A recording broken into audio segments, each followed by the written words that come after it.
আমরা এখানে আন্দোলন করছি মিলন, যে কিনা আমাদের ছাত্রদের উপর অতিরিক্ত পরিমাণ টর্চার করতেছে, আমাদেরকে নিয়ে রীতিমতো এক্সপেরিমেন্ট করতেছে। আমরা এক্সপেরিমেন্টের বস্তু না, আমাদেরকে নিয়ে এক্সপেরিমেন্ট করা বন্ধ করতে হবে।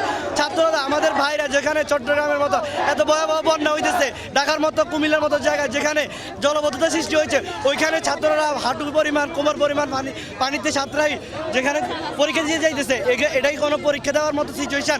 আপনারাই বলেন। আমাদের মনে হয় যে 2-1 দিন পরীক্ষাটা পিছনে নামাইলে খুব একটা বেশি ক্ষতি হইতো না। আর ওনাদের কথা হচ্ছে যে ওনারা পরীক্ষাপত্রের প্রশ্ন যেটা বানাইছে ওইটা হচ্ছে যে আগে সরকার আমলে, তাহলেও এটা অ্যাটলিস্ট আপনাদেরকে অ্যানালাইসিস করা দরকার ছিল যে প্রশ্নটাকে আসলে ভুল না ঠিক। আপনারা এখানে ভুল প্রশ্নটা দিয়েছেন। যখন এখানে একটা ছাত্র যখন দেখে যে 2টা প্রশ্ন আমি যেমন আনসার করতে গেছি, এখানে আনসার পত্রে আমি উত্তর মিলাতে পারতেছি না, তখন আমাদের পরিস্থিতি, আমাদের সিচুয়েশনটা কেমন হয় ওটা কি?